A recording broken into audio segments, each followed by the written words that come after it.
¿Qué tal, gente? Bienvenido de vuelta hoy al episodio de Emprendementes. Antes de comenzar, por favor, suscríbanse a nuestro canal. Estamos como Emprendementes en YouTube. En TikTok estamos como Brian Rayita Bajo Emprendementes. Y en Instagram estamos como Los Emprendementes. Sigan y compartan nuestro contenido. Y también sigan y compartan el contenido de nuestros patrocinadores, Altos del María, BAC y Más Móvil Negocios, que hacen esto posible, que nos dan las herramientas y nos ayudan a nosotros seguir este proyecto adelante contando las historias de los emprendedores. Y también sigan y compartan el contenido del invitado del día de hoy, que es la mejor manera de nosotros apoyar al emprendimiento. El invitado del día de hoy viene referido de un amigo de la casa, del señor Kevin Chon de 22 Distribuidora, y es el paisano Víctor G. Víctor tiene, a lo mejor no conozcan a Víctor por su nombre de pila, o no van a saber quién es, pero sí van a saber el negocio de Víctor, que es Hong Kong Bakery. Todos los amantes del dim sum que navegan estas áreas, porque el dim sum aquí en Panamá se ha vuelto prácticamente una cultura. O sea, ya es como parte de la institución, o sea, ya es comida, no es panameña, porque obviamente el dim sum no nació aquí en Panamá, viene de China. Pero al llegar aquí en Panamá, el panameño lo adoptó a tal punto de que ha creado como un fanatismo, digámoslo de esa forma. Cuéntame un poquito cómo arrancas tú en Hong Kong Bakery, y yo creo que fue un poquito injusto no contar la historia de tu papá también, de cómo tú, porque tú eres de segunda generación. Sí, a mí me fascina hablar de los paisanos, porque bueno, yo cuando estaba en el banco, los que me conocen y los que escuchan el podcast saben muy bien mi afinidad y el fanatismo que yo tengo con la cultura asiática en cuanto al emprendimiento, porque lo desarrollan por un tema de mecánica. No es por un tema de obligación o que tienen que hacerlo, sino que es un tema de que se hace y ya. Es como si el sol sale y se esconde. Así mismo es el emprendimiento para ustedes. Sí, ya estás en la psique de ustedes. Cuéntame un poquito de tu historia y tú cómo comienzas en esto y cómo comienza también tu papá. Claro. Bueno, la verdad es que, oye, primero que nada, Brian, muchas gracias por tenerme acá. Y bueno, un poquito de cómo empieza mi papá. En el 95, por ahí, él llega a Panamá, ¿verdad? Él tenía casi 15 años de experiencia siendo cocinero en China. Y cuando él llega acá, él se establece en el restaurante Marco Polo, si lo conocen, en Betania. Ahí empezó a cocinar, a trabajar con la señora Margarita, con el señor Ku, que eran los antiguos dueños. Y bueno, de ahí sale a tener otro emprendimiento que se conoce como Panoriental, que ellos también venden todos los siumais, en su mayoría los siumais que hay en las tienditas y estos empaquetados congelados. Entonces, dicho esto, en el 2013, 2014, él sale y tiene una oportunidad de hacer Hong Kong Bakery, una panadería, repostería asiática en Panamá, por primera vez. Y bueno, empieza todo esto, ¿no? Y en la parte que entro yo, bueno, yo siendo muy joven, aún no me adentraba mucho al negocio, en la universidad. ¿Tú qué estudiaste? Yo estudié Administración de Empresa en la USMA, ¿sí? Y bueno, básicamente de ahí, el momento de la historia que cambió la vida para todo el mundo, que fue pandemia, ¿no? Que fue muy difícil. Ahí, para nosotros fue un momento donde o sobrevivías o te quedabas. Entonces, bueno, mis padres eran mucho de comida china para paisano, básicamente. Entonces, esto era como que, no, que ¿para qué redes sociales? ¿Para qué vas a gastar plata en esto? ¿Para qué vas a tratar de abarcar más clientes? Si ellos no conocen de la comida, lo nuestro es muy tradicional, ¿verdad?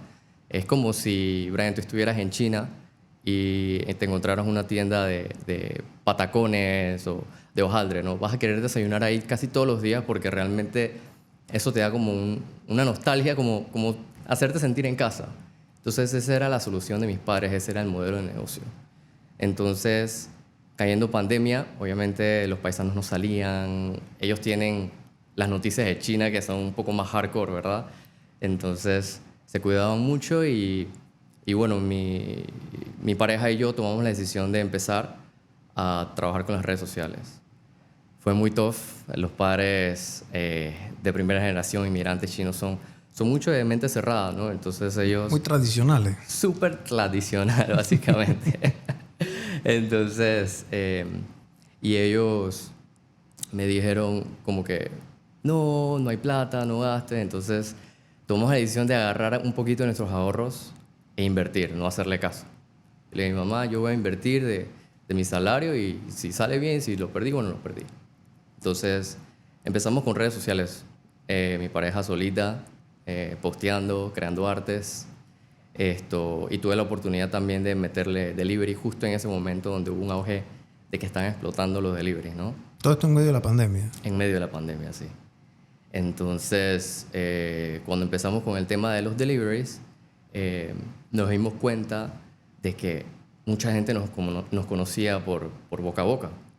Entonces, empezó a crecer un montón, ¿no? Luego, después de ahí, ¿a dónde voy? A ver, que en redes sociales empezamos a darnos cuenta de que no teníamos como una consistencia, porque lo manejábamos nosotros, y logramos contactar a nuestro equipo actual de marketing que se llama Webba, y empezamos a trabajar full, consistente, subir, darle más forma. Y bueno, hoy por hoy todavía estamos aprendiendo, todavía estamos encontrando la manera de darle una identidad a la empresa, pero básicamente es los que conocen y los que no conocen los invito a que pasen. Le damos un twist moderno a lo que es la comida china, ¿no? Tratamos de no tener todo como súper tradicional, no todo rojo, dorado, sino que nos gusta darle que se note como la transición o ese cambio de generación de que la cultura china también es cool. Le dan otro ambiente Sí. al lugar. Sí. Nosotros, o sea, yo he visto muy de lejos, ¿no? De que por lo menos la cultura japonesa, la cultura coreana, han sabido cómo presentarse, ¿no? A través de los japoneses el anime o los coreanos con el K-pop o las novelas estas, ¿no? Y entonces yo siento que algo muy bonito que tiene la cultura china es la comida. Uh-huh. Entonces, siento que un lugar demasiado tradicional siempre ha sido como que tienes que ir o arreglado a una ocasión muy especial o un mood muy específico. Y nosotros queremos como que tú sientas que siempre puedes comer comida china, ¿sabes? En cualquier momento, en cualquier hora. Entonces, bueno, estamos en eso y todavía aprendiendo, ¿no? ¿Cuántas sucursales tienen ahora mismo? Tenemos 2 sucursales. La del Dorado. La del ¿Y Dorado, cuál es la otra? En Costa del Este. En Costa del Este tienen otra. Sí. Miren, el tema del desayuno chino, yo creo que históricamente aquí eran pocos los restaurantes que lo hacen, ¿ok? Te estoy hablando del Dorado, los Lung Fung, los Sun Li, etc. Y ustedes han logrado como que agarrar un espacio, un nicho para una nueva generación de gente que ve redes sociales y a lo mejor no quiere ir al Claro. Lung Fung, hacer una fila y sentarse y la cosa. O sea, es otro ambiente totalmente Claro. diferente, pero la comida sigue siendo de la misma calidad y súper buena, ¿ok? ¿Ustedes hacen todo esto ahí in-house? No, ¿O la tienen en la planta, tienen una planta de procesamiento? Exactamente. Okay. Bueno, esto tiene otra historia también detrás de eso, ¿no? Que fue en pandemia, poco después de pandemia, donde el éxito de las redes y de modernizar el negocio, mi papá se sienta conmigo y me dice como que, ok, hijo, ¿qué quieres? ¿Cuál es? O sea, ahora el negocio está mejorando, sobrevivimos la pandemia. Ya te creo, las redes funcionan, ya te creo. Sí. Y me dice, entonces, hijo, ¿qué tú qué le haces con tu vida? Me dice. Yo le digo, papi, mira, yo definitivamente quiero tener más restaurantes. Sin embargo, o sea, tú tienes 30 años de experiencia. O sea, mi papá tiene tanta experiencia que él, con tocar harina, él puede diferenciar si es harina o si es margarina o... No, pero margarina no. Mantequilla. No, harina o... ¿Cómo se llama esta otra? Maicena, ¿verdad? Él te puede decir con un puñado, ok, aquí hay 10 gramos, aquí hay 5 gramos. Entonces, son esas cosas que yo le digo a mi papá, yo no puedo aprender eso. O sea, si yo quiero abrir 10 restaurantes, yo necesito clonarte 10 veces. Claro. Eso es imposible. Entonces, en una conversación con mi pareja dije, ¿por qué no abrimos una cocina central, estandarizamos todo y distribuimos? Proceso. Exactamente. Entonces, ahí tomamos la decisión. Esa fue la primera inversión grande que hicimos. Hicimos básicamente la fábrica y ahí fue donde era una preocupación, ¿no? Porque no sabíamos cuándo íbamos a tener el capital de vuelta. Todo lo que hemos hecho todavía no nos hemos atrevido a endeudarnos con el banco. ¿Tú pediste prestado para esto? No. Tú lo hiciste de tu propio bolsillo. Sí. Y no te capitalizaste. O sea, no fuiste al banco y dijiste, hey, quiero resarcir esto, quiero un poquito. Nada. No, eso fue. O sea, esa plata está enterrada ahí. Sí. O sea, eso tampoco se hace, gente. O sea, exacto. Ya estoy aprendiendo, sí. Sí, mira, el activo más valioso que tiene una empresa es su efectivo. Es el cash. Y esto lo aprendí yo de un paisano tuyo. Esto es una buena historia. El paisano tuyo en ese momento iba a comprar un terreno. Y el terreno costaba $600,000. Y él tenía el dinero en el banco, en efectivo. Y yo en ese momento estaba pichoncito. Tenía como 22, 23 años y estaba en Banco General. Era mi primer año. Y yo pensé que yo sabía mucho de finanzas, ¿no? Pero yo no sabía hacer plata. Entonces, como yo no sabía cómo hacer plata, yo no sé cómo se maneja la relación con el dinero. Pero yo sí sabía de números y esas pendejadas, ¿no? Y me dice uno de los grandes mentores que yo he tenido, Denis Lara, y yo le pregunto a don Denis, pero si él tiene la plata en el banco, ¿por qué le está pidiendo un prendario? O sea, él le estaba pidiendo un dinero con garantía de su propio dinero para comprar el terreno. Y don Denis me dice, bueno, ve y pregúntale para que él te explique. Y el paisano me dice, mira, ¿cuánto tiempo me demora a mí hacer $600,000? Si yo gasto esa plata en el terreno, ya no tengo la plata. Pero si yo gasto la plata en el terreno, tengo el terreno y la plata y pago la diferencia, que es el costo del dinero, que es el interés. Entonces, a la hora cuando tú comienzas a ver el préstamo en interés, obviamente ellos lo prepagan, no son préstamos a 30 años, por lo general son préstamos a 10 años, etc. Todo sale del flujo y al final, a los 7, 8 años, el paisano tiene el terreno y tiene la plata. Claro. Entonces, esa es la manera de que tú usas a veces el financiamiento a tu favor. Ahora, tú, por desconocimiento, tal vez, claro, y invertiste todo eso allá adentro. ¿Y cómo te ha ido con ese...? Bueno, ese fue el estrés, donde fue como el primer error que cometí. Y ahí empezamos a pensar, ok, plan A, plan B, plan C, ¿no? El plan A era, obviamente, trabajar súper duro y tratar de sacar este... Y vender buco de Insam. Y vender buco de Insam, literalmente, ¿no? Y el plan B era también distribuir, hacer catering. Y estuvimos haciendo de todo un poquito, pero al final... todo salió a flote. Creo que en 2022 se culminó el proyecto de la cocina central y entonces en el 2023, para finales de agosto, septiembre, empezamos con Hong Kong Bakery Costa del Este. Ok, ese fue el año pasado. Sí. ¿Y dónde la tienen allá en...? Eso está por Los Tarascos, ¿conoces? En esa plaza estamos ahí ubicados. Ok. Sí. Abrí un local... Históricamente, yo voy a hacer mucho recuento aquí, históricamente los paisanos tenían restaurantes, pero no tenían sucursales de restaurantes. Exacto. O sea, el paisano no tenía muchos restaurantes. Y hasta el sol de hoy es así. O sea, ustedes están rompiendo con ese molde, con un modelo de negocio mucho más escalable.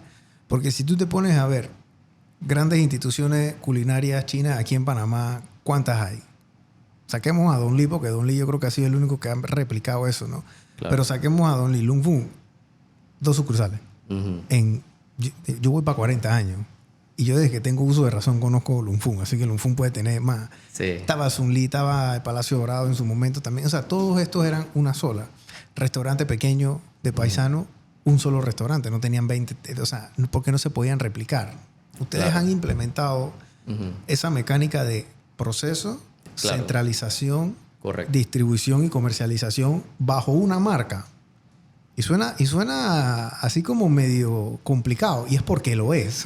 Súper Es complicado. bien complicado. Sí. Porque tú estás vendiendo comida. Ujú. O sea, tú no estás vendiendo un suéter, una gorra, que tú sabes, tú la puedes dejar ahí en la bodega y posiblemente le pueda pasar algo con mucho tiempo y si la bodega no está climatizada, pero la comida es diferente, brother. Sí. Eso es muy delicado. Sí, eso es súper difícil. Y por eso te digo que todos los días uno aprende algo porque realmente, así como mencionas, y hoy en día yo entiendo por qué. ¿Por qué no abren tantas sucursales o por qué es difícil replicar un modelo de negocio de restaurante, no de comida rápida, sino un restaurante y replicarlo varias veces? Porque yo, algo que he hecho estos últimos años también es asesorarme bastante. Y me asesoré con Darío Berbey, que, bueno, Angie de Banco General también me lo recomendó. Claro. Él era ex banquero. Trabajó en Sí. Banco General muchos años. ¿Ah, sí? Ujú. Sí, y hicimos los números de la empresa y adivina qué me dice. Yo tenía mentalizado, yo quiero tener 10 restaurantes, ¿sabes? Un objetivo a largo plazo, ¿no? Y me dice, mira, Víctor, me dice, hijo, si tú abres más de 4 empiezas a perder plata. Empiezo a perder plata si abro más de 4. ¿Eso qué me dice a mí? De que yo tengo que trabajar más en la eficiencia del negocio. Claro. Uno pensaría siempre, entre más yo abro, más plata hago. En teoría, pero no es que estés ganando plata. Vas a vender más, Sí. pero vas a gastar más también, ¿no? Digo, y no todos los días van a comer dim sum tampoco, ¿no? Y son 4 millones de habitantes en Panamá, creo, ¿no? Entonces, al final lo que estás haciendo es segregando mucho más. Estás diluyendo tu Estás mercado. diluyendo el mercado, exacto. Sí. Entonces, eso es algo que nunca me pasó por la mente y ahora es como que, ok, tengo que ir pasos firmes, poco a poco, pero es algo que uno va aprendiendo, ¿sabes? Uno Con va aprendiendo asesoría. sobre la marcha. Mira, hay Exacto. mucha gente que me escribe y me dice, oye, tengo un negocio en mi casa, estoy vendiendo comida, estoy emprendiendo. Me va bien. Y yo digo, bueno, define bien. Bueno, estoy vendiendo tanto y me estoy ganando tanto, que no sé qué. Yo dije, entonces, ¿cuál es? La siguiente pregunta es la clásica, ¿no? Abro un local comercial. Y yo digo, no sé, yo creo que no, porque no estás ganando mucha plata, ¿no? Pero sí, mira, si yo vendo X cosas a $2 y eso me cuesta 50 centavos y me meto unos 50, yo dije, bueno, o sea, si tú estás vendiendo eso que estás vendiendo a $2, a donde tú quieres abrir el local comercial, probablemente vayas a quebrar al tercer mes, si te fue, y tuviste que haber vendido mucho, porque, o sea, los costos son otra cosa. O sea, ustedes cuando abren un local, ya tú tienes dos. El primero lo abriste y a lo mejor las cifras vienen un poquito como transversadas porque era en medio de pandemia. Entonces, como que en verdad no gozaste bien cómo era el asunto. Pero ahora abrieron acá en Costa del Este. Abrir un local, ¿qué tan complicado es y cuáles son los pasos para que la gente entienda bien Claro. de qué se trata esto? Porque esto no es nada más llegar y a la bulla de los cocos, ¿no? Esto tiene un proceso, permisología, obra civil, instalaciones, etcétera. Sí, bueno, en nuestro caso fue un poquito más sencillo en el sentido de que algo que quería corregir también era que nosotros en El Dorado estábamos desde el 2017, Ok. pero era negocio para paisano del Dorado, ¿verdad? Que iban a, no sé, a hacer un súper y pasaban al restaurante, ¿no? Y en pandemia fue donde todo cambió. Entonces, cuando hubo este cambio, todos los domingos de Dim Sum, ¿verdad? Habían filas y la gente esperaba. Me acuerdo. Entonces, Yo veía las fotos y la vaina de que ver. Por eso fui, por la fila. Y dije, "Usted está". Y yo le preguntaba a Abdiel, que es banquero ahí, amigo mío de Banco General. sí. Y yo le decía, y Abdiel, ¿qué es lo que están dando estos manes allí? Que hay fila. O es que, o sea, digo, Abdiel es un muy buen amigo y él es gordito. Entonces, obviamente, cuando él te dice que la vaina está buena es porque tú sabes, ¿no? Lo dice con conocimiento de causa y con propiedad porque ha sido cliente ahí, ¿no? Claro. Me dice, hey, buenísimo, tiene que venir, que no sé qué. Y entonces se formaban esas filas y eso ¿cuánto tiempo pasó? Eso fue, o sea, la gente empezó a salir a la calle y eso, creo que hubo un periodo de tiempo donde no se podía comer en el restaurante, ¿verdad? Después había que poner como unas mamparas. Unas mamparas, tenía que comer con mascarilla. Cuando se levantó lo de las mamparas y pudimos reubicar las mesas fue donde empezó a llegar la gente, Y bueno, ahí esa era una decisión un poquito más sencilla porque ya teníamos a la clientela, lo que no teníamos era la capacidad, ¿no? Claro. Entonces... Ya tenías un modelo de negocio probado, digámoslo de esa forma. Correcto. O sea, tenías un buen producto y ese producto había hecho match con la necesidad de la gente ahí, por lo menos en el área del Dorado, ¿no? Exactamente. ¿Y por qué abriste en Costa del Este? ¿Por qué allá? Nosotros hicimos un estudio con el sistema de delivery que teníamos en aquel entonces y también preguntando directamente a clientes, ¿de dónde nos visita? ¿Qué tal? Y la verdad es que la mayoría de la gente era San Francisco, Brisas y Costa del Este y Punta Pacífica. Entonces yo digo, wow, viene tanta gente de allá, ¿verdad? Entonces uno de los puntos era San Francisco, Brisas y Costa del Este. Entonces, y la verdad es que Costa del Este creo que está entre esos puntos lo más accesible. Creo que la gente, por lo menos si yo abría en Brisas, la gente de Costa del Este, muy poco probable que vaya a Brisas a comer, ¿me explico? Pero de gente de Brisas, es más fácil de que vayan a Costa del Este. Entonces empezamos a ver estos detallitos y tomamos la decisión de aperturar ahí. Fue una inversión bastante grande porque el local, y ahora que me asesoré, ¿no? Me di cuenta que el local era muy grande para mi modelo de negocio. Uh-huh. Pero bueno, ya estás ahí. Ya estoy ahí, ¿no? Entonces, y bueno, sí, básicamente eso. Y no sé a dónde íbamos.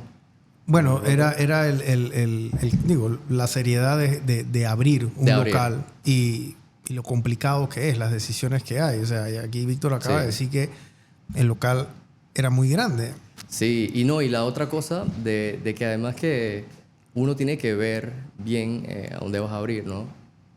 Típico, eso sí cambia un poco en la generación. Creo que la diferencia de la primera generación con la segunda generación, que somos los muchachos que tenemos 30, 20 y tantos, como Kevin, yo, es que realmente o sea, el paisano de antes pensaba, busca una buena ubicación con buen parking y espera que los clientes vayan a ti. Uh-huh. Pero hoy en día no es así. O sea, todo ha cambiado. Ahora tú tienes que tratar de llegarle a los clientes a través de redes, a través de delivery. Si te das cuenta, casi todo es en torno a tú llegarle a los clientes y estar en el top of mind. Sí. Siempre, ¿verdad? Entonces, tratar de siempre estar ahí para que cuando piensen en un producto que tú ofrezcas, piensen en ti, ¿no? Entonces, pero el tema, volviendo a lo del local, lo que uno no ve, por lo menos cuando vendes en casa o vendes delivery, a cuando tienes un local propio, es que tienes el gasto fijo del alquiler, tienes el gasto fijo del personal, claro, la luz, el gas, si es comida, el agua, ¿verdad? El agua no es tanto, pero es un tema, ¿no? De que estos gastos son fijos, de que van porque van. Entonces, es duro, o sea, hacer ese paso de emprender y tener tu propio restaurante, pues. Sí, así como comentabas. Miren, el tema de un restaurante de mesa, bueno, no todos los restaurantes tienen mesas, hay unos que son take-out y eso, pero el modelo de negocio de Víctor es un modelo de negocio que pareciera sencillo, pero tiene mucha ciencia detrás. Hay un gran escritor restaurantero que se llama John Taffer, que él es asesor y el tipo tiene un programa que yo creo que tiene como 17 temporadas que se llama Bar Rescue. El man es un monstruo. Y el man ha escrito muchos libros y no es que me leí uno, pero vi una entrevista bien larga que él tuvo con Gary Vee. Y él describía que, y en el show que él hace también, en este lugar hay 16 mesas y nosotros le estamos sacando por metro cuadrado tanta plata a estas mesas. Pero si nosotros hacemos una reorganización de estas mesas, entonces ya vamos a tener 18. Así que subimos nuestra rentabilidad a tanto, porque la rotación de nuestro restaurante es tanto. Entonces él medía cuánto pasaba cada persona promedio en el restaurante. Él veía que cada 5 clientes venían en parejas o venían solamente 2 personas. Así que ellos distribuían... O sea, es una ciencia y es algo hasta cierto punto tan exacto que él decía, bueno, de tal fecha este año vamos a vender tanto porque en este momento ahí está. Entonces todo lo ataba, ¿no? Y eso tiene, por experiencia, es complicado replicarlo en todos los lugares porque los paisanos no generalmente, no es que no generalmente, la mayoría de los restauranteros no estudian esto.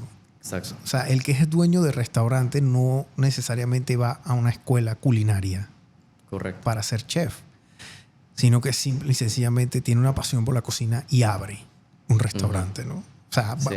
Así funciona más o menos. Los grandes restauranteros funcionan así y han sido muy exitosos de esa forma.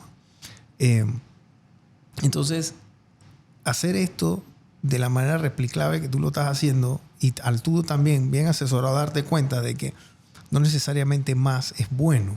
Exacto. Si no es más, dale, vas a vender más, pero vas a gastar más. Ya tu costo de transporte no va a ser el mismo. Ya vas a necesitar más personal. Ya vas a necesitar más personal para la distribución. Vas a necesitar más personal y esas tiendas a lo mejor no te tienen que dar. Porque si hubieses agarrado un local un poco más pequeño, paga menos renta. Claro. Y eres mucho más eficiente.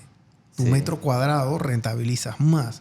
Claro. Entonces, esas son cosas que yo les digo a los que nos están escuchando, y para que lo escuchen de la voz de Víctor, es que no necesariamente salir de tu casa es la opción. Claro. Ahora, cocinar en casa ya tiene sus limitantes también, pero abrir un restaurante es posiblemente, yo creo, que uno de los negocios más riesgosos que existen. Lo que siempre le recomiendo a mis amigos que quieren meterse en el negocio, yo les digo, huyan, porque es súper esclavizante, es tough. O sea, si yo dije en algún momento, si yo llego a tener un restaurante, se va a llamar McDonald's. Yo voy a comprar una franquicia de McDonald's, voy a enterrar mi plata ahí y ya. O sea, porque ya esas son otras ligas, ¿no? Ya esa gente estudia los lugares, las ubicaciones, crean la demanda, etcétera. O sea, eso es otro juego. Pero ustedes aquí se están metiendo en uno ubicar la gente que tenga un mercado para esto. O sea, por eso abrieron allá, así que hicieron un estudio de eso.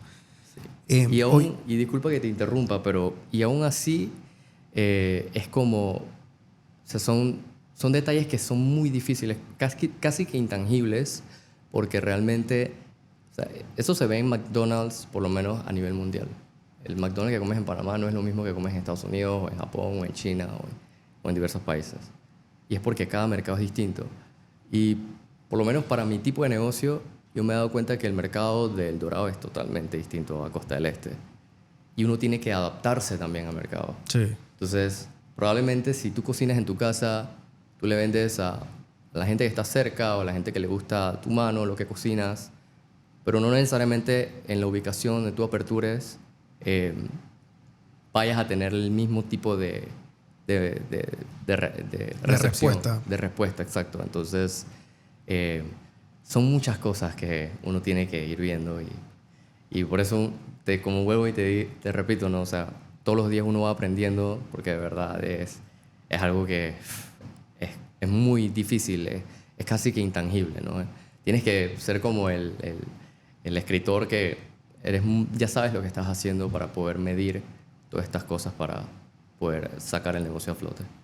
Antes Víctor dijo algo que históricamente los paisanos pensaban así también. Buena ubicación, mucho estacionamiento. Siempre, o sea, esto es clásico, ¿no? Pero hoy en día es como un cinturón de seguridad en el carro. Nadie que te vende un carro te dice, hey, te estoy vendiendo un carro con un cinturón de seguridad y con llantas. O sea, ya el carro tiene que tener llantas y cinturón de seguridad. O sea, ya tú esperas que haya una buena ubicación y buenos estacionamientos yo como cliente, ¿no? Claro. Pero entonces ahora ya los clientes están exigiendo más. Ya yo antes de ir a un lugar, yo necesito ver si en Google tiene reviews. Claro. Yo necesito ver en Instagram qué tienen, cómo es el lugar, cómo son las luces, cómo son las mesas. Yo quiero ver los comentarios si hay algo bueno o hay algo malo que alguien diga. Y yo comienzo a preguntar entonces en mis grupos para ver, oye, ¿alguien ha ido a Hong Kong Bakery? Y entonces veo esas respuestas. Y más o menos este es el proceso para uno determinar si yo voy a ir o no, o voy a ir a un lugar. Probablemente las generaciones más longevas, ellos no van a incurrir en este proceso, ¿no? Porque van a ir a los mismos lugares o llaman a un amigo, etcétera. Pero las nuevas generaciones más tecnológicas sí van a incurrir en esto. Y al ustedes meterse dentro de las redes sociales, con una ubicación en Google, con los reviews, con no sé qué, ya crean como un ecosistema donde ya básicamente el embudo todo apunta hacia ustedes. Correcto. Porque la competencia no se mete en temas de las redes sociales. Por eso que las redes sociales hoy en día es lo que maneja el mundo. Si tú no te hubieses metido en las redes sociales hace 5 años, 4 años, ¿tú crees que tú hubieses estado a donde estás ahora mismo? Creo que no estaría aquí. Sí.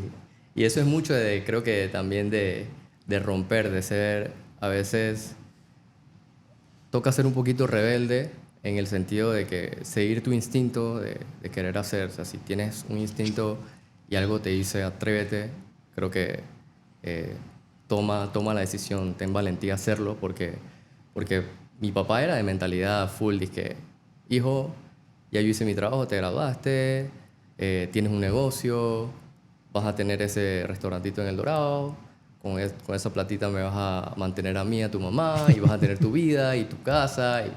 Y entonces, pero yo dije, no, yo tengo que tener más, yo tengo que... O sea, si tú llegaste a un nivel, o sea, si tú llegaste a un nivel, porque mi papá llegó, y esto es otra anécdota, mi papá llegó, dice él, ¿no? Con $30 a Panamá.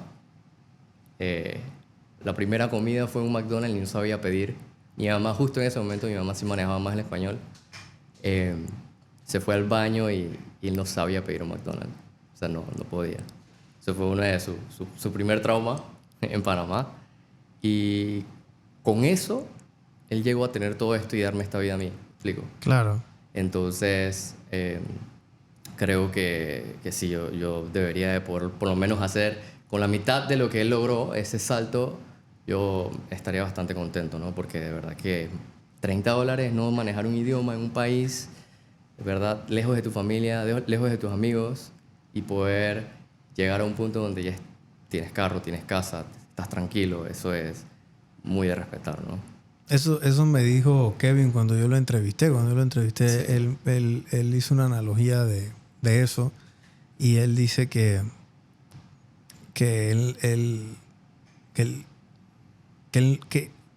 y no lo dijo de una mala manera. Él dijo como que yo no quiero ser como mi papá, sino que yo quiero ser más. Claro. Pero no lo decía como que él quiere ser más porque el papá de él era menos, sino porque el papá de él había hecho tanto con tan poco que Exacto. Él, con todo lo que tiene el deber de hacer más. Claro.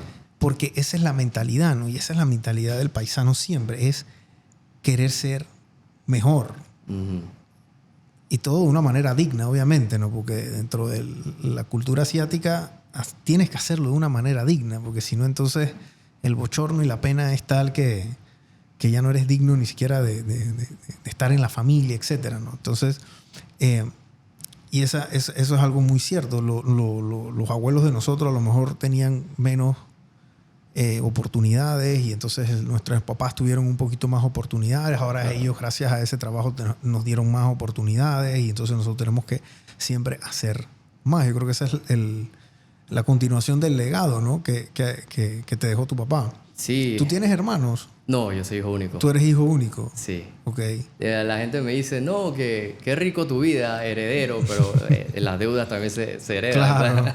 Claro. ¿verdad? Y las responsabilidades también. Entonces, pero sí, eso es, creo que es algo como, bueno, cambiando un poquito de tema, y esto es algo que me provoca mucha curiosidad, ¿no? Porque no sé si sea igual, porque sí sé que por lo menos nuestros padres siempre nos dirán, no, que en mis tiempos iba a la escuela, tenía que cruzar el río, subir el Everest, etcétera, ¿verdad? Y lo mismo en la cultura china. Pero, ¿sabes? Yo, ahora que me pongo a mirar atrás, ¿no? En el sentido de lo duro que era todo. O sea, mis padres hicieron lo posible. Y creo que esto va mucho más con cultura. Ellos hicieron lo posible como para darme esa... No sé cómo decirlo... esa tranquilidad económica, no sé, o sea, poder pagar mis gastos, mis necesidades, pero a diferencia por lo menos de muchos amigos en el colegio que uno iba a su casa y y los padres le decían, no, hijo, ¿cómo te iba en la escuela? ¿Cómo te fue hoy? ¿Cómo están tus amigos?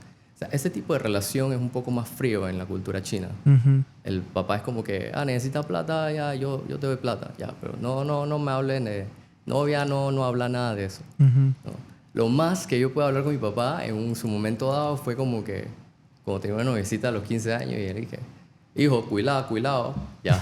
Ya. Entonces ya sabes a qué se Eso, refería. sí, eso era suficiente. Sí, pero y bueno, Pero esa es la manera que la cultura asiática demuestra el amor y el cariño, ¿no? Es un exacto. tema cultural. Que un hombre, papá asiático, un abuelo asiático, no trate a su hijo como, como el papá occidental, que le preguntaba, oye, ¿qué pasó, papá? ¿Cómo estás? Y le das un besito y esas cosas, o sea, y lo abrazas, etcétera. Y no significa que no es que el papá paisano no es que quiera a su hijo, sino que su manera de demostrar amor es por medio de la herencia. Lo que yo te estoy dejando, te dejé una buena educación, te permití que tú no te preocuparas por ninguna necesidad económica como yo me preocupé por una necesidad económica, para que tú te tuvieras que preocupar por hacer negocio y estudiar. Exacto. Y entonces a eso, cuando yo no esté aquí, entonces no te va a hacer falta nada ni a ti ni a mis nietos, porque entonces te voy a dejar también un negocio donde tú ya te enseñé, ya te formé, ya te crié, ¿no? Entonces es una especie como de camino y es una manera muy diferente del paisano, del asiático, de mostrarle amor a sus hijos. Los japoneses son iguales también, Sí. porque vienen de culturas muy diferentes, crecieron probablemente en guerras, y en épocas de escasez. Sí. Entonces es una manera de ellos demostrarlo diferente, ¿no? Y es la verdad, o sea, son dos maneras Sí. totalmente diferentes, valga la redundancia de vuelta, de ver la vida y de actuarlo, ¿no? Sí, creo que hay mucho enfoque como en el legado, ¿no? Y la verdad, o sea, al final muchos de nuestra cultura hay que aceptarlo, mucho de la comunidad china aquí en Panamá. Somos privilegiados, porque todo lo que se susurraron nuestros padres para que nosotros podamos decir a los veintitantos, yo soy empresario. Los de segunda y tercera generación. Eso es un privilegio muy grande, ¿no? Entonces, hay quienes lo saben aprovechar, hay quienes no lo aprovecharon, pero... ¿Cómo tú ves a los pelados de tu generación, paisanos? Porque ya ustedes son más panameños que paisanos. Sí, a pesar de que han crecido en la cultura y la conocen, etcétera, pero no vienen de China. Exacto. No nacieron y no se criaron allá como a sus papás o sus abuelos. Inclusive cuando vamos de viaje, los que han tenido la oportunidad de ir se allá... Se sienten extranjeros. Dije, tú no eres chino. Sí. Sí. Te tratan diferente. Totalmente. Te tratan como un extranjero porque, bueno, en verdad sí lo eres. Nada más que eres chino, pero no eres de allá. Uh-huh. Digo, yo te veo que tú eres un pelado, tú, Kevin. Son pelados con hambre, claro. Son pelados con sed, son pelados que quieren demostrar su posición y quieren hacerle frente y quieren hacer ese legado, dejarlo en alto, ¿no? Claro. Como tú ves a los otros, que normalmente las segundas y terceras generaciones, o sea, históricamente quiebran los negocios. Sí. O sea, históricamente un negocio después de la tercera generación, 96% de probabilidad quiebra. La tercera generación lo quiebra. Y la segunda generación creo que tiene hasta un 50-60% de sobrevivencia. De quebrarlo. Claro. Ya ustedes están entrando en esas generaciones como tú ves.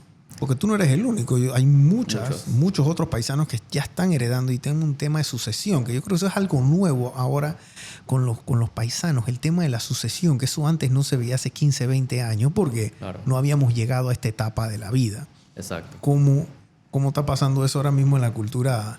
En la cultura china aquí en Panamá, bueno, la verdad, en la comunidad china, ¿cómo te digo? O sea, sabes que hoy en día las redes sociales, uno se puede enterar de todo, ¿no? A milisegundos. Entonces, obviamente dicen que la comparación mata la felicidad a veces, ¿no? Pero también depende de cómo tú lo tomes. Por lo menos en la comunidad hay mucha gente que yo admiro que con lo que tiene han logrado grandes cosas. Kevin es un claro ejemplo, ¿no? Y eso depende de cómo tú lo tomes. Yo creo que nuestra generación muchos lo toman como motivación. Hay tal vez un nivel de competencia sana en donde donde, y eso lo hablamos al principio, donde hay parkings y siempre hablamos por lo menos hablamos 5 minutos de un partido de fútbol y volvemos y cómo va el negocio. ¿Y cómo va el negocio? Eso es algo de, no sé si será la sangre china o qué. Siempre es así. Pero creciendo viéndolo, ¿no? Siempre hablamos del negocio y a veces obtienes información muy valiosa que si no hubieses socializado, no hubieses tenido esa conversación, tal vez no te hubieses enterado, ¿no? Y son oportunidades en donde, por eso dicen que a veces sí tienes que tener suerte, pero también depende de qué tanto te expongas a encontrar esa suerte para poder landear un buen proyecto o atinar, ¿no? Un modelo de negocio. Tú vas a ser el promedio de las 5 personas con las que más te rodeas. Esa es una realidad. Entonces, lo que dice Víctor es que, bueno, antes fuera de cámara, yo le estaba comentando, yo le dije, mira, yo admiro mucho a los paisanos y yo le decía, cuando yo tenía clientes en el banco que eran paisanos, ellos me invitaban al lunfún a comer, a cenar. Y a veces iban 3, 4, 5 y estábamos ahí, cenábamos, etc. Y ellos hablaban de algo. Comenzaban a hablar, yo no sé, de un juego de fútbol. No sé qué. Y a los 5 minutos hablaban del negocio. Mira, me pasó esto. Creo que yo no sé qué tú opinas. O sea, y comenzaban a, no te voy a decir que debatir, pero a discutir lo que estaba sucediendo en el negocio de Víctor, por ejemplo. Y después yo venía y, bueno, cambiaba el tema y hablaba de, no sé, del mar. Y después venía y yo decía algo de mi negocio y así sucesivamente, y todo era de vuelta al negocio. O sea, la mecánica de la mesa siempre era hablar del negocio y se formaba una especie como de business case. Claro. Donde se discutía el problema, se daban soluciones, había gente que ya había pasado por ese problema, había gente que no, pero quién sabe, había alguien que sí había pasado y sí lo conocían y te lo referían, etc. Entonces, esa clase de resultado es producto de que tú estás parqueando en una mesa con gente que tiene tu misma mentalidad de mejor, más, éxito.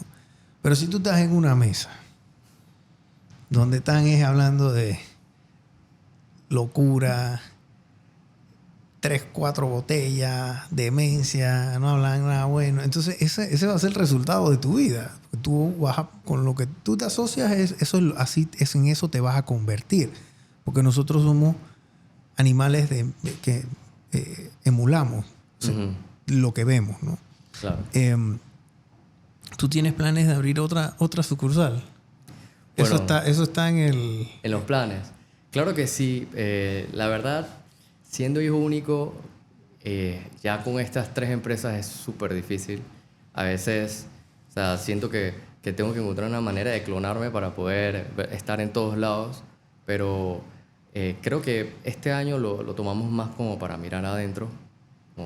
Porque buscar la eficiencia, exactamente, mejorar procesos. Sí, tratar de adaptar el mercado también, por lo menos de Costa del Este, que estamos haciendo algo bastante interesante. Bueno, esto nadie lo sabe, se van a enterar por aquí en Emprendementes primero, ¿verdad? Que vamos a hacer un tipo maridaje y vamos a tener una mezcla de bebidas alcohólicas con comida china, que creo que no sé si se ha visto anteriormente. Nunca, ¿verdad? Pero el paisano toma cuando come.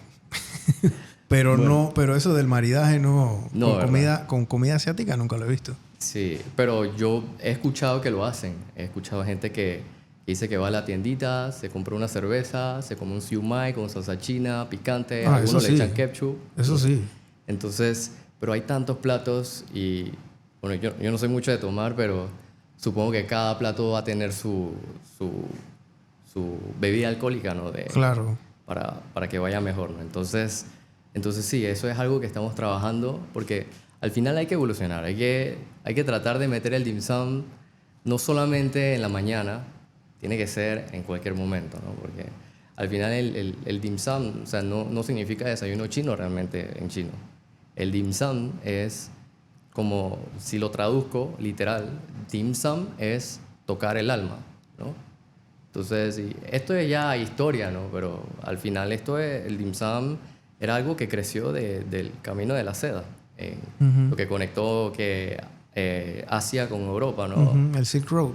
Sí, el Silk Road. Entonces, sí, ahí paraban todos los comerciantes, se tomaban su tecito, yo no sé si su sake, si su varito, y comían su dim sum para poder seguir en la travesía, ¿no? Claro. Y creo que eso no debería estar limitado solamente a desayuno chino, sino si quieres comer light de noche, también puedes hacerlo.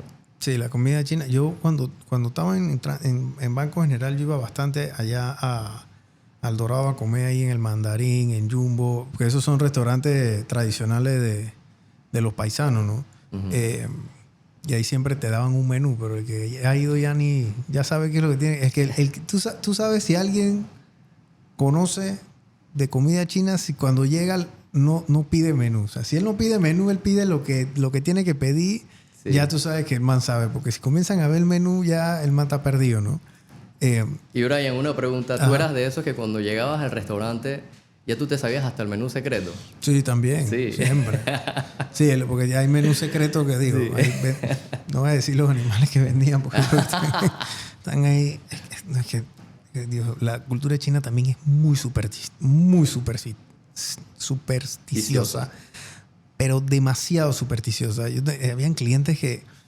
Yo conocí un cliente que él siempre se ponía el mismo suéter cuando iba a firmar Contrato. un contrato o algo importante. Se ponía el mismo porque pero estoy hablando de un man que ya tenía 30 años haciendo negocios. O sea, que imagínate cómo andaba ese suéter, ¿no? Después de 30 años está firmando... Él firmaba el cheque con el contrato con un suéter que se estaba ya urtido. Yo dije, yo creo que... Yo le decía, "Ey, ya vas a tener que firmar otro buen contrato con otro suéter ya como para...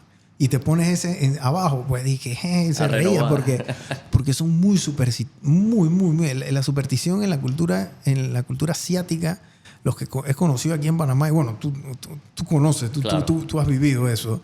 Sí.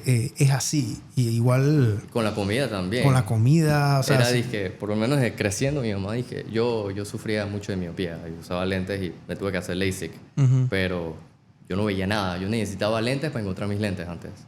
Y mi mamá me decía, come el ojo del pescado. Así vas a tener mejor vista. O, Sí.